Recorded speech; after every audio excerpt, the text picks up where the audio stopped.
Hi, this is Ikumi Halverson with FinalExpenseProgram.com, your leading authority in final expense sales education. In this section, we're going to review how to work smart. Before we get started, this is a copyright material. Duplication, distribution, or reproduction is strictly prohibited by law without the written consent with FinalExpenseProgram.com. Now, this episode is packed with some of our best stuff. So we want you to work smarter and not harder, so make sure to grab a pen and your notebook. In this section, you will learn how to work smarter, which will save you tons of time and energy. We will be walking you through 7 different elements. In order to maximize your time, you have to work more efficiently. Here are the 7 steps. First, managing your leads. Second, map out your leads daily. Third, delivery notice. Fourth, 800 number voicemail service. Fifth, listen to the Professional Sales Trainer CD while you're driving. We call it as University of the Road. 6, organize your supplies. 7, know your numbers. Now let's talk about the first one. The first thing that we will talk about this is how to manage your leads. Regardless of what kind of lead you're working, whether it is a mailer lead, an internet lead, an email lead, a voicemail lead, or even telemarketing lead, you will need to have a system to organize these leads. We like to use a numbering system using numbers 1 through 10 and coding each number of urgency depending on how you last worked the lead. This will determine your workflow. For example, number 1 means sell. Number 2 means call back or drop by again. Number 3 means not interested, and so on and so forth. You will want to go down to your local office supply store to buy a filing organizer. You will want one that has tabs on the top and folds up. That way it is easy to carry with you into the field. You will also want to buy sticky notes and black ballpoint pens, which are easy and nice to write with because you will be doing a lot of writing. You will need to add paper clips and a small stapler. Everything else should be self-explanatory. Another good reason we encourage you to use assigned numbers as your workflow or current disposition of your lead is because when your clients see your notes, they will have no clue what these numbers means. The second, map out your leads daily. As you get your leads, you will want to use the alphabetic system and label your leads from A to Z, kind of like what we do in our numbers workflow system. So you will know which one is which. Every time you get a new lead, you will need to add that to your map as you go. Do this on your PC, entering them into Google Map. That way you're up to date with your route and not burning gas by just sticking wherever the lead in your pile into your GPS or smartphone. That's how you can determine which drop-bys to do next. After your next presentation or enrollment, you could look at your map and say, well, I have 5 other places I can do drop-bys within 1 mile radius of this house. As you can see, this is working much smarter and less harder. Back in the days before GPS and smartphone, everyone did this using an atlas map. You should have seen how some of these maps looked with markings all over them of numbers and workflow system. For some odd reason, people stopped doing this and they start working these based on memory. Forget that and use this system. That way you are working through your leads more efficiently. Here I will show you a quick step-by-step tutorial on how to do this. First of all the leads you have, you can put information up through A through Z. So you can put 26 information on this on Google Map. Now the order doesn't matter, just start putting in the information here. So the first address I like to put it in will be this address. And once you put the first one, hit get direction and give you another spot for you to put the second one.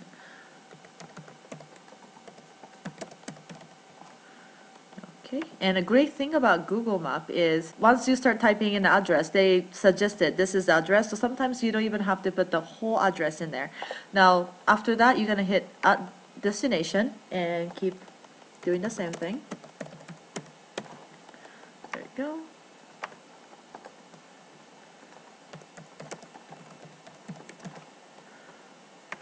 Go.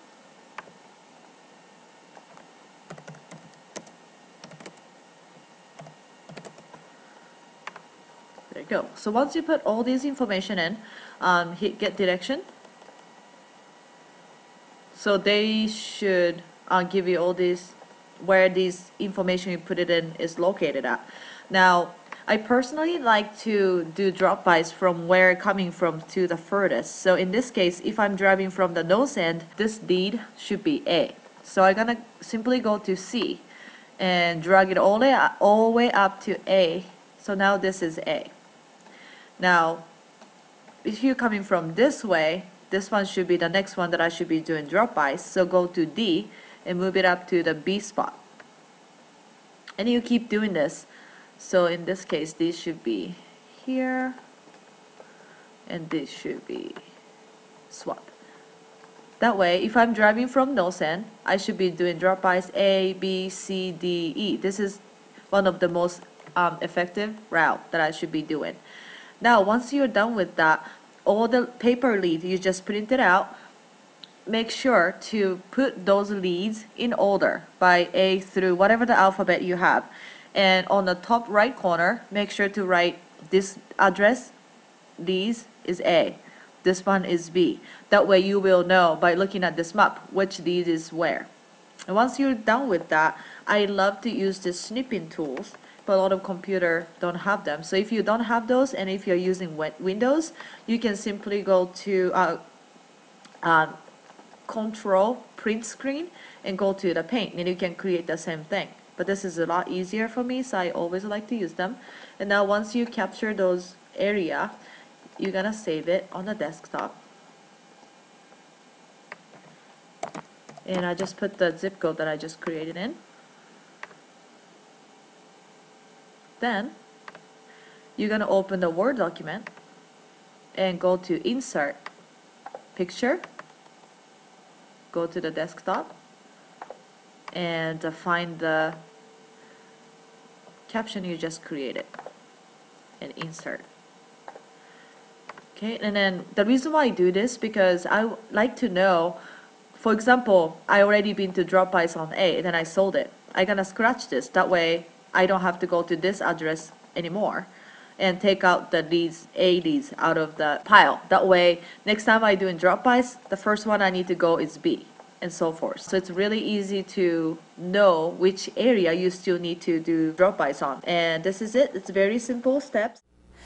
Now you have a map image showing each location of your leads and printed leads marked A through Z, so you know where you need to go in the most efficient way possible. When you make a note on the actual lead, I suggest writing it on the back, because you will show the leads to your prospect during your drop-by saying, "Do you remember filling this out?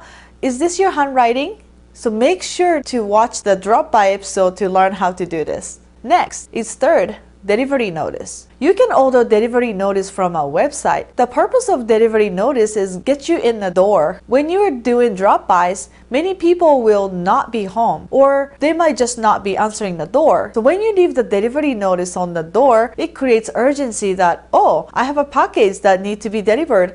I must call to reschedule my delivery. That works great to collect the phone number if wasn't on the lead. More people shop online nowadays, so they're expecting something. This makes it easier for us. On top of that, you are really delivering the information they requested when they filled out our mail piece. When you leave the delivery notice and if they call back, you have a very high chance to book an appointment.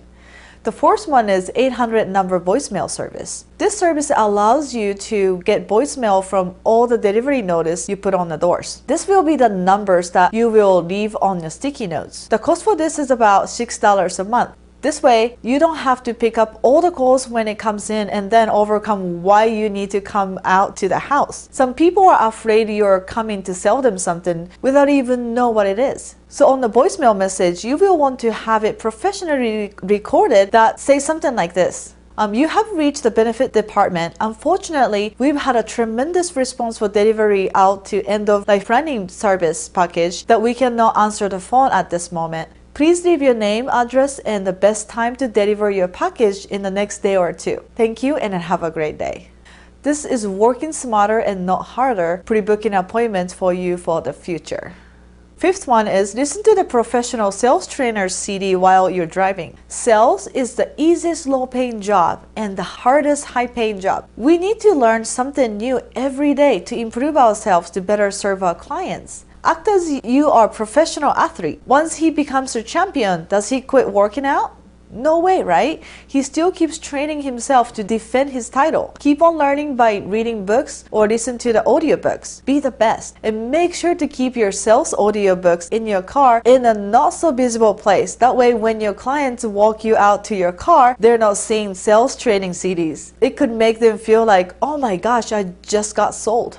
Now this part is probably one of the most important things you can do, and that is invest in yourself. We call this the University of the Road. Most of the great sales writers also offer their books on audio. It's a great way to get yourself and your mindset on track of how and what to look for during every situation you will be in. Sales leaders who we recommend are Zig Ziglar, Tom Hopkins, and Brian Tracy. All of these guys offer a vast knowledge into psychology of sales. Even great salesperson often turn back to listen to these CDs to help improve and remind them of something that they might have forgotten. So let's face it, we can always be better at what we do. Just like any other profession, you need to have a skills, and in a business, communication skills sells. If you are new, think of this career as an education. In your first year, you are a freshman, and then sophomore, and so on. After you have been doing this for 4 years, you now have a bachelor degrees in sales, specializing in insurance industry. After that, you can go for the master degrees.